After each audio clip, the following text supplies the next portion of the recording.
Hello and welcome to world affairs. मैं हूं प्रशांत Dhawan. Now recently आपने ऐसे टाइटल काफी पढ़े होंगे कि डीआरडीओ बनाएगा 6 eyes in the skies for India. More specifically भारतीय वायुसेना के लिए डीआरडीओ बनाएगा 6 नई आईज इन द स्काईज। और ये जो आईज इन द स्काईज हैं ये है अवॉक्स, मतलब कि airborne early warning and control system.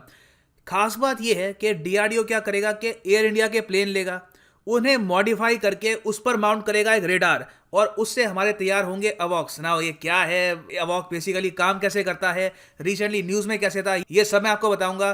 So lot to know, lot to discuss as always. But before we begin, आप किसी भी एग्जाम की प्रिपरेशन कर रहे हैं, whether it is SSC, bank, railways, MPPSC, RPSC, आप परचेज कर सकते हैं अनअकैडमी के कोर्सेज। फायदा ये मिलता है लाइव क्लासेस, आप क्वेश्चंस पूछ पाएंगे, आप लेक्चर्स देख पाएंगे on phone, tablet, computer, anywhere you want. ये है ओरिजिनल प्राइस, ये पे मत कर देना। यूज द कोड PD10 और ये आपको मिलेगा discounted price. So save money, use PD10 because PD10 means discount.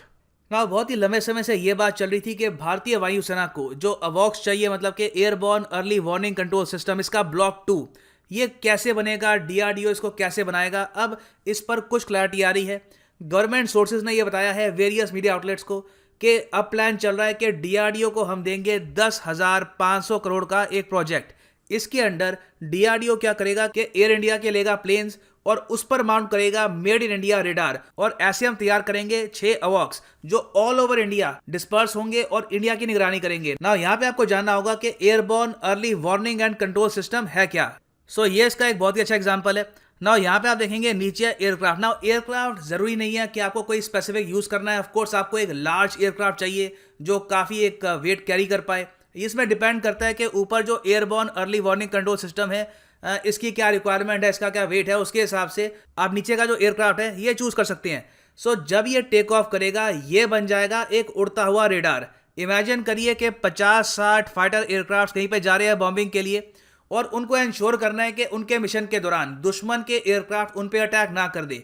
तो वहां पे वो अपने साथ लेके जाएंगे एक airborne early warning control system को। इससे क्या होगा कि उन 50 एयरक्राफ्ट को हमेशा जानकारी मिल जाएगी कि अगर 200-300 किलोमीटर के रेडियस में भी कोई दुश्मन है तो दे विल गेट नोटिफाइड। क्योंकि एक नॉर्मल फाइटर जेट का जो रेडार है ये इतना बड़ा नहीं होता कि एक ह्यूज एरिया को वो कवर कर पाए, मगर अवॉक्स के साथ एक फाइटर एयरक्राफ्ट की जो रेंज है ये अपने आप बढ़ जाएगी। और इसी तरीके से आज के समय हम देखते हैं कि मॉडर्न बॉम्बिंग कंडक्ट होती है। फॉर एग्जाम्पल आप अगर रिसेंटली देखो, जब इंडिया ने बॉम्बिंग करी थी बालाकोट में, आपको याद होगा, यहाँ पे एक बाय द वे आर्टिकल आपके सामने, made in India monitoring device helped IAF keep tap on Pakistani jets movement during air strike. अब ये जो मॉनिटरिंग डिवाइस है ना, ये बेसिकली एक airborne early warning and control system, मतलब कि एक अवॉक। हुआ क्या था कि बालाकोट बॉम्बिंग में इंडियन एयरफोर्स के जो विमान थे, प्राइमरली मिराज 2000, इनको यहाँ पे बॉम्बिंग करनी थी बालाकोट में। तो साथ में ये ले गए अवॉक विमान को, जिसने इंश्योर किया कि जब बालाकोट में बॉम्बिंग हो रही है उस वक्त पाकिस्तानी एयरफोर्स का कोई भी जेट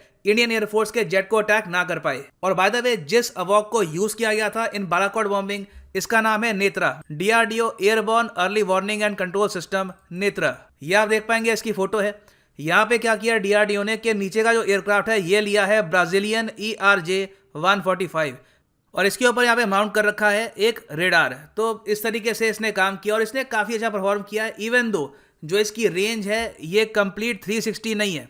360 रेंज मतलब कि मान लो यहाँ पे है आपका airborne early warning and control system, तो 360 डिग्रीज में हर तरफ कहीं से भी कोई भी विमान आ रहा है 200 एंड इवन 300 किलोमीटर के डिस्टेंस पर भी, तो उस वक्त यहाँ पर अवॉक्स को पता लग जाएगा। वेराज आप अगर डीआरडीओ का नेत्र देखो, ये इसकी जो मैक्सिमम रेंज है इन डिग्रीज ये है 240 टू अराउंड 250 डिग्रीज। तो ये कंप्लीट 360 डिग्री अवॉक है नहीं, मगर तब भी इट परफॉर्म्ड क्वाइट वेल। सो ये तो है डीआरडीओ के ब्लॉक 1 का पार्ट। अब जो ब्लॉक 2 है ना, उसमें डीआरडीओ के पास आज के समय ऐसे रेडार, ऐसे इक्विपमेंट मौजूद है कि हम कंप्लीट 360 डिग्रीज को कवर करने वाले अवॉक्स बिल्ड कर सकते हैं and they will be made in India. तो इसके लिए अब क्या करेंगे कि 6 नए अवॉक बनाएंगे इन ब्लॉक 2 कंस्ट्रक्शन ऑफ AEWS। ये हम प्राइमरली बना रहे हैं चाइना और पाकिस्तान की एयरफोर्स को ध्यान में रखते हुए। रिसेंटली आपको पता होगा कि चाइना और पाकिस्तान ने एक एयरफोर्स एक्सरसाइज करी है in Pakistan by the name of Shaheen. तो इन द फ्यूचर अगर 2 फ्रंट वॉर होती है तो we must be prepared for the air force of Pakistan and China. ऐसे सिनेरियो में अवॉक्स का एक क्रिटिकल रोल रहने वाला है। रेडार को माउंट करने के लिए डीआरडीओ एयर इंडिया का कौन सा एयरक्राफ्ट चूज कर सकता है? देखिए ऑप्शंस बहुत सारी हैं, ह्यूज एयरक्राफ्ट भी हैं, स्मॉल भी हैं। मोस्ट प्रॉब्ली यहाँ पर ये 777 का यूज कर सकते हैं। एक और ऑप्शन यहाँ पर है A312, फिर of course the classic Boeing 737, ये भी ये यूज कर सकते हैं। मगर ये मैं आपको बता दूं, जो भी ये एयरक्राफ्ट यूज करेंगे, ऐसा नहीं है कि सीधा एयरक्राफ्ट की फ्लीट से एक एयरक्राफ्ट उठाया, डीआरडीओ के लैब में ले गए, वहां पे रेडार माउंट कर दिया, नहीं। मोस्ट प्रॉब्ली जो ये एयरक्राफ्ट है वापस जो कंपनी है उसके सेंटर में भेजेंगे। कुछ यहाँ पर ये चेंजेस भी करेंगे, क्योंकि कुछ यहाँ पे सेटिंग करनी होती है इंटरनल, जिससे जो डीआरडीओ का नया इक्विपमेंट होगा वो अंदर माउंट कर पाए प्रॉपरली। तो पहले वो जो प्रोसेस है वो कंप्लीट किया जाएगा। मगर ये अपने आप में बहुत ही इंटरेस्टिंग है कि एयर इंडिया का विमान इन द फ्यूचर यूज हो पाएगा as a military aircraft. Now एक और क्वेश्चन हो सकता है कि माइंड में ये हो कि क्या इंडिया ऐसा करने वाला पहला देश है? क्या ये सेफ है?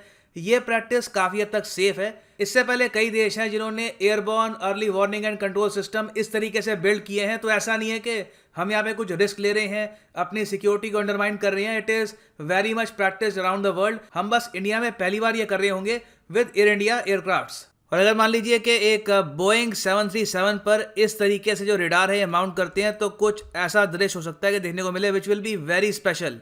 और खास बात यह है कि देखो, इससे पहले बात चल रही थी कि हो सकता है कि इस टाइप के एयरक्राफ्ट हम परचेज करेंगे फ्रॉम यूरोप या फिर इवन यूएस। मगर मेक इन इंडिया इनिशिएटिव के अंडर हम कोशिश कर रहे हैं कि मैक्सिमम अमाउंट ऑफ जो वेपनरी है, जो भी हमको एयरक्राफ्ट चाहिए, वो हम इंडिया में बिल्ड करें विद इंडियन टेक्नोलॉजी। तो ये जो पर्टिकुलर स्टेप है ये बहुत ही पॉजिटिव है फॉर आत्मनिर्भर Bharat initiative in defence sector. और कॉस्ट शेयरिंग की भी अगर मैं बात करूं तो यहाँ पर डीआरडीओ और इंडियन एयरफोर्स दोनों कॉस्ट शेयरिंग करेगी, मतलब कि 10,500 करोड़ रुपए दोनों जो एजेंसीज हैं अपनी तरफ से यहाँ पर इन्वेस्ट करेगी।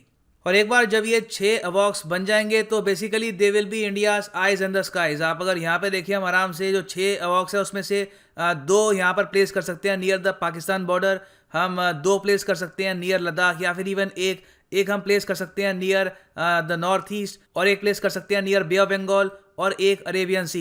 सो it will be great for the protection of India. इससे फायदा ये है कि कल को कोई भी देश सरप्राइज अटैक करने की कोशिश करता है, इंडिया पे बॉम्बिंग करने की कोशिश करता है, तो इमीडिएटली काफी पहले से ही हमको पता लग जाएगा कि एक प्लेन आ रहा है, और उसके बाद हमारे जो इंटरसेप्टर हैं ये रोक सकते हैं इस टाइप के एक इनकमिंग अटैक को।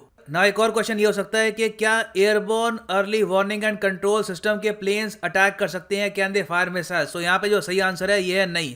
99.99% केसेस में ये डिफेंसलेस होते हैं। अगर मान लो इस प्लेन के आसपास हवा में कोई फाइटर जेट आ गया तो यहाँ पर ये प्लेन बहुत ही आसानी से शूट डाउन कर दिया जाएगा। और वैसे आप अगर कंपेयर करो इंडिया को विद चाइना एंड पाकिस्तान, तो इस पर्टिकुलर एरिया में चाइना और पाकिस्तान हमसे काफी आगे हैं। पाकिस्तान के पास ऑलरेडी 8 से लेकर 10 चाइनीज ईगल ZDK है। उसके अलावा इनके पास कई अवॉक्स हैं स्वीडिश कंपनी साब के, जो बाय द वे रिसेंटली 27 फरवरी 2019 को इन्होंने यूज भी किए थे अगेंस्ट इंडिया, जब इन्होंने इंडिया में बॉम्बिंग करने की कोशिश करी थी इन ऑपरेशन स्विफ्ट रिटॉर्ट। तो पाकिस्तान को आप अगर देखो तो इस एस्पेक्ट में इंडिया से आगे है। चाइना को अगर हम देखें तो चाइना के पास टोटल 30 अवॉक्स आज के समय है, इंक्लूडिंग कॉन्ग जिंग 2000 और KG-500 एयरक्राफ्ट। दोनों काफी सुपीरियर हैं, और अभी के लिए आप यही कह सकते हैं हमें कैचअप ही करना होगा टू चाइना एंड पाकिस्तान। और यहाँ पे आप देख पाएंगे ये फोटो है ZDK-03 काराकोरम ईगल अवॉक्स की। ये एक यहाँ पे पाकिस्तान एयरफोर्स के ये विमान है, और इन्होंने ऑर्डर किए थे total 4 from China electronics technology group corporation under A $278 million contract in 2008। और उसके अलावा यहाँ पे आप देखोगे ये है चाइना मेड, जो चाइना की एयरफोर्स भी यूज़ करती है, कॉन्ग जिंग 2000। अच्छा, अवॉक्स का एक फ़ायदा ये भी है कि ये एरियल टारगेट के अलावा जो समुद्र में टारगेट है, कोई शिप है, इसको भी डिटेक्ट कर सकती हैं फ्रॉम अ ह्यूज डिस्टेंस। और अगर आपको रेगुलर नोटिफिकेशन चाहिए मेरी वीडियोस की तो टेलीग्राम ऐप पर जाओ, from Google Play Store download Telegram app, यहाँ पे सर्च करो @Dhawan sir and join this Telegram channel. Already यहाँ पर करीब 1,85,000 लोग ज्वाइन कर चुके हैं। So join the Telegram channel today. और इसी के साथ यह इस वीडियो का अंत। Thank you for listening and as always God bless you all.